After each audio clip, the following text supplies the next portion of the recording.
anak lo yang nggak bisa memilih dan memilah dengan apa yang mereka tonton, ya tetap aja akan, ya kalau emang anaknya baik ya tetap akan baik. Kalau buruk ya bisa lebih buruk atau gimana? Menurut gue pernah bahas ini sih sama Mas Gary dan baru gue upload juga. Sebelum KB ngomong, menurut gue gini. Apa tuh? Ini mungkin prinsip gue yang selalu gue pakai. Sebelum kita menyalahkan orang lain, coba kita introspeksi diri. Sebelum kita berkomplain, coba kita ngasih sesuatu hal baik atau enggak ke orang itu. Tapi kalau misalnya kita tidak bisa berbuat baik terhadap orang lain, lebih baik kita tidak komplain. Lebih baik kita tidak menyalahkan apa yang dilakukan oleh orang itu. Tapi kalau kita udah bisa berbuat baik, kalau kita udah bisa introspeksi diri, udah bisa melakukan hal baik segala macam, tapi kalau misalnya ada orang yang masih baku hantam, nyari masalah, itu baru baru kita komplain. Tapi kan Bang Oji kalau misalkan kita berbuat baik nanti dibilang di sosial media, ria banget lo berbuat baik dipamerin di sosial media kayak gitu. Gimana berarti kita berbuat baik Bang Oji? Kemarin itu ada yang ngomong gini nih. Aduh gua lupa lagi pokoknya. Kalau lo punya bakat, upload aja. Apa tuh? Bukan. Itu kata-kata bagus banget tapi gue lupa. Nanti deh. Apa tuh? Lupa.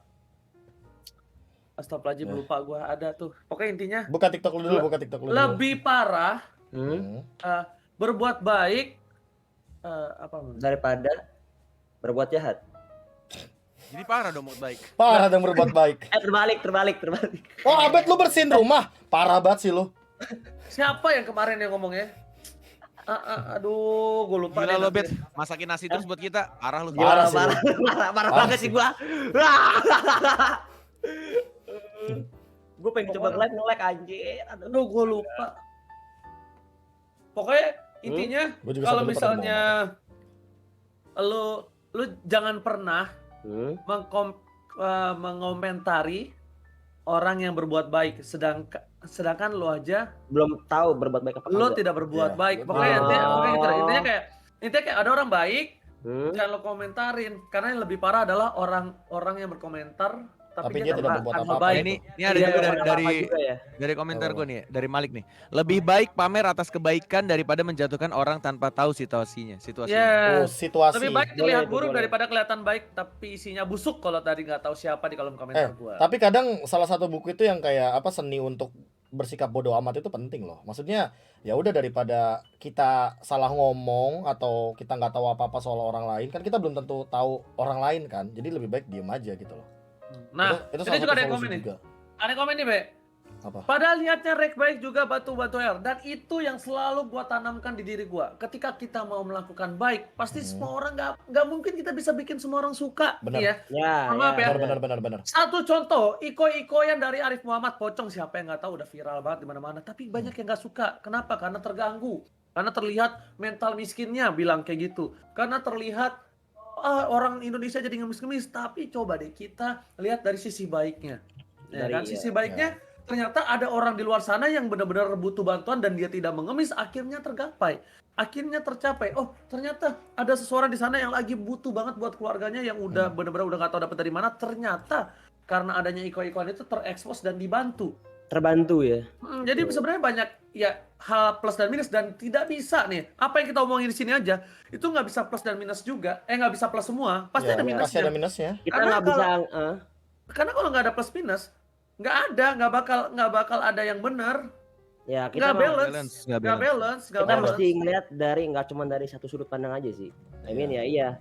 Dari big picture sudut pandang orang lain atau yang apa yang orang lain rasakan kan nggak bisa kita gambarkan kan. Betul. Itu dia yang gue bilang kenapa kita tidak bisa mengontrol orang luar, dunia luar. Oke, kita melakukan hal baik, orang nggak suka ya udah, yang penting kan kita tenang sama hati kita. Betul. Kitanya bahagia yang penting. Orang bahagia gitu. Almarhum Volva tuh pernah bilang ke gue dan mungkin ke kita semua kali ya. Kalau kita tuh tidak akan pernah bisa membuat orang tuh 100% suka sama kita. Iya, semua orang tuh bisa udah pernah suka sama kita. Ya. Even mau sebaik apapun kita, mau apapun kita, mau jadi people pleaser kayak atau bahkan gua KB aja waktu itu pas di MPL aja ketika kita udah nge-cash season kemarin ada juga yang nggak suka sama kita dibilang dibilang kita pakai merusak bahasa lah, kita rasis lah, bilang bahasa Inggrisnya nggak bener. Ya maksudnya kan kalau gua memang literally nggak bisa bahasa Inggris. By the way, ini orang yang sama. Iya, gue tahu, makanya gue Heeh. sekalian aja. Oh, Yang sekalian, maksudnya gue ngasih tahu. Ya dulu adik gue gue KB itu sama Pulun di komplain ya, menjelekan bahasa lah. Tapi emang gue nggak bisa bahasa Inggris, semua orang juga tahu. Oh, Terus juga orang yang iya orang yang makanya. oh. Dan juga bilang kayak ini apaan caster kayak gini nggak jelas, nggak bermutu atau gimana lah. Gue kayak tapi gue tidak mengangkat itu ke media. Buat kalian yang belum tahu, gue sama KB memutuskan tidak mengangkat ke media kita karena apa? diem. Karena kita diem karena kita tahu siapa yang benar, ya kan? Siapa yang maksudnya kita udah melakukan sebaik mungkin. Kita menghibur, kita berada di MPL. Toh kalau memang rasis sekalipun, pasti gua KB dan kawan-kawan pasti kena tegur. Tapi gue tidak rasis di sini. Cuma ya sudah, apa boleh buat terjadi, ya kan? Dan gue ketika ngelihat ada kabar kayak gini, itu gue ya udah kayak, oh ternyata memang habitnya lagi. Dan Nantinya atau gimana? Ya apa? mungkin Ya sebenarnya Sama kita kayak gitu. kita nggak benar-benar diem sih Net. Dalam artian beberapa orang terutama Bahkan mungkin yang langsung kita kontak itu adalah yang langsung meeting atasan kita. atasan kita langsung meeting loh. Oke, Langsung meeting kan, bilang ngasih tahu. benar. Ada nggak yang perlu kita lakuin atau apa? Kayak, I mean Iya. di sini kita juga, gue juga sambil ngasih rekaman videonya gitu loh di situ Iya. secara live. Iya, Barengan. maksudnya kayak itu gua dan kawan-kawan udah lebih memilih udah kayak ya sudahlah. Gua udah bilang, ya udah kita minta maaf aja. Kita juga Ya. mungkin namanya juga gue tetap merasa Ada yang kita salah harus gitu. belajar. Harus belajar aja. Kita terima kritikan orang, tapi kan kritikan orang ya kan ya udah kita boleh bisa ambil atau enggak. Kalau enggak ya sudah. Cuma yang pasti kita belajar aja. Oh ternyata ada orang yang nggak suka sama cara nge-cash kita, atau oh cara nge-cash kita ada yang salah di mata beberapa orang. Ya udah kita minta maaf. Coba kan kita nggak bisa memuaskan kalian semua. Kita juga manusia. Kita juga pengen lah berusaha lebih baik lagi. Cuma kalau memang kita masih belum sempurna ya minta maaf. Kita tetap Iya. belajar kok untuk kedepannya. Mau nggak mau Iya. kayak ya jadiin pelajaran apapun itu kritiknya. Kayak mau menurut gue ya kayak kita lah, kita berempat terutama di sini pasti pernah banget yang namanya di DM, diserang, dikata-katain gak jelas lah nge-case-nya atau apa. Tapi Yes. yang kita lakuin adalah coba kita telaah dulu kata-katanya, Iya. apa yang bisa kita bikin buat improve, and then ya baru kita jadi kita yang hari ini gitu loh. Iya, Dengan pokoknya improvisasi kalau yang kita dapatkan sendiri. betul. Ya sudah. Jadi kalau misalnya kita ada salah ya minta maaf. Kayak gitu. Pokoknya Ya, karena kita juga hanya manusia ya, karena kesempurnaan Betul. hanya milik Tuhan Benar. semata. By the way, teman-teman. talk about sorry, kita mau welcoming Mami Yurit juga, lagi ada nongol di kolom komentar gue ternyata. Oh iya kah? Halo Halo. Mami. Mami. Halo Halo. Mami Yurit. Gila, Oh, dia Thank you dia for batch-nya N sendiri. Orang dalam Nimo beneran. Oh iya bener. Oh iya bener. Oh Gimana iya cara- bener. Cara Bener. ngeliat Oren tulisannya. Oren Mana tulisannya itu di kolom Mana komen tulisannya? gua di itu. Tuh Oren tuh. Gila Yurit. Mami Yurit the Jack bos. Hah? Gimana The kok di Jack, gua Oren the Iya, Jack. iya, Oh, nggak ada kelihatan. deh di gua. Jack. Oh iya, kok dia warnanya Persija Jakarta. Persija Jakarta.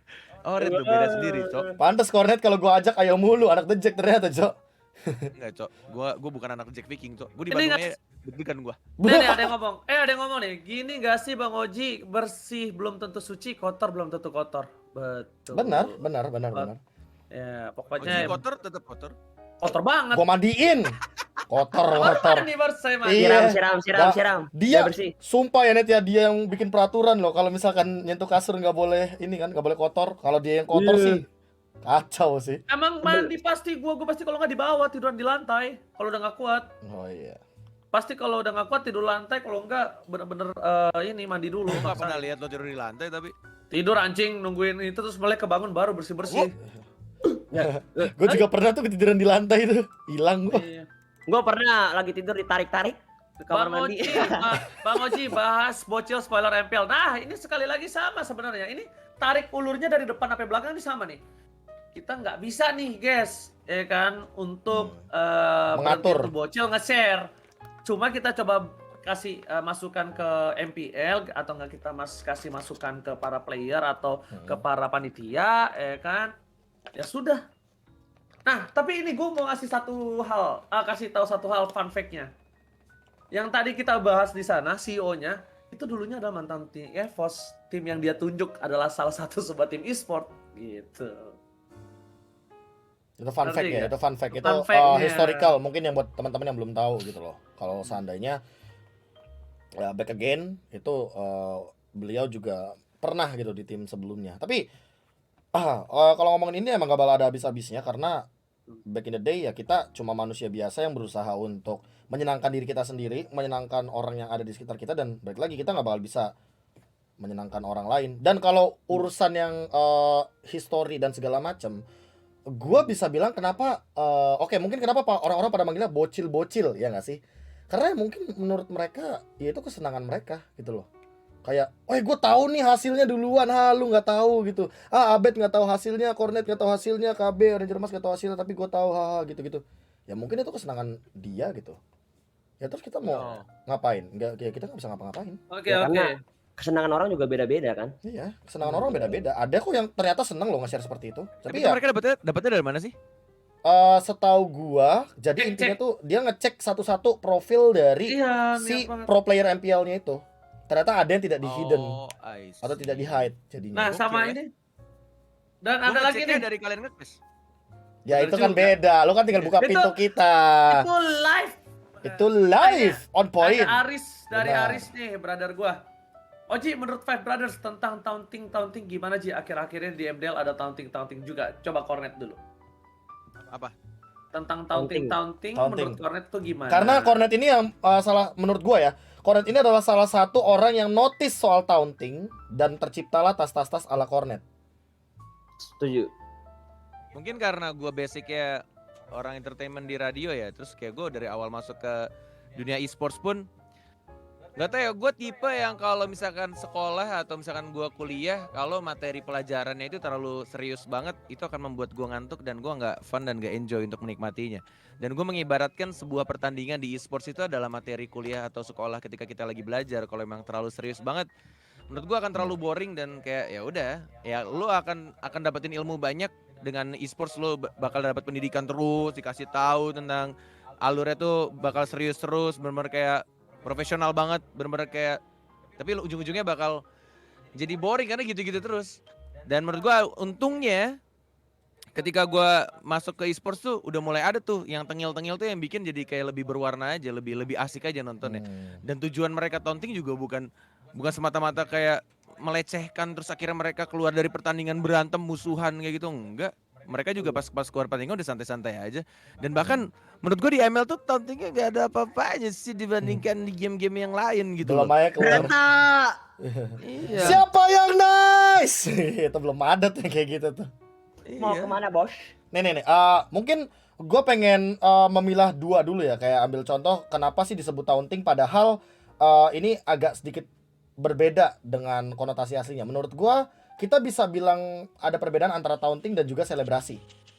Taunting itu berarti kita nge-taunt lawan, nge-trigger lawan atau kita sebut cywar yang nanti kita lagi posisi menang, kita di interview, kita ngata-ngatain lawan dalam batasan wajar ya, kayak kita ambil contoh Cornet misalkan. Cornet Gushonya di ban juga nggak bisa main. Taunting. Gimana caranya biar Cornet nanti improve dong. Tapi kalau selebrasi di e-sports otomatis kita harus nungguin menang dong. Kayak nggak mungkin yang namanya kita selebrasi tiap kali ngekill first blood pause selebrasi joget-joget, kan nggak mungkin, nggak And bisa then one kayak more. gitu. Menurut gua kalau ngomongin soal game, strategi, and then ini semua game ya, bahkan di sports pun menurut gua juga bakal ada karena ketika lo berkompetisi yang paling penting menurut gua tuh mental ya. Ya. Karena ketika mental lu sejago apapun lu, tapi kalau lu Buyar. nggak punya mental, lu bakal buyar, men. Pikiran lu bakal buyar, Iya. psikis lu kena atau gimana, lu bakal hilang fokus. Dan taunting itu salah satu strategi yang menurut gua lumayan efek atau bisa dibilang sangat berefek kalau musuh lu mentalnya lemah ketika diteriakin dari di atas panggung. Makanya gue tuh terakhir gue nge-case ya di MPL Season 7 karena Season 8 gue rehat ya kan. Rehat. Season 7 tuh gue ya rehat. Rehat bro. Emang Five Brother kita punya juga kok, tenang. Five Brother kita punya juga. Ketika gue nge-case tuh di otak gue, karena basic gue radio.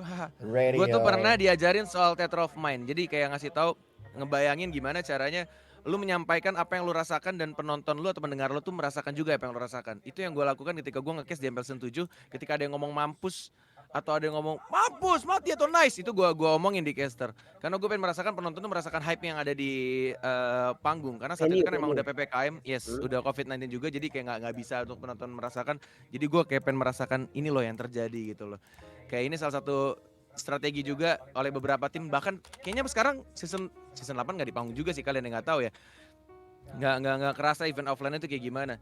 Tapi menurut gue itu salah satu strategi juga untuk bikin musuhnya itu mentalnya down, jadi buyar, jadi nggak jelas mainnya kayak gimana. Iya. Ya contohnya Cornet, makanya dia nggak jadi professional player. Iya, mental gue jelek Iya, soalnya. iya, iya.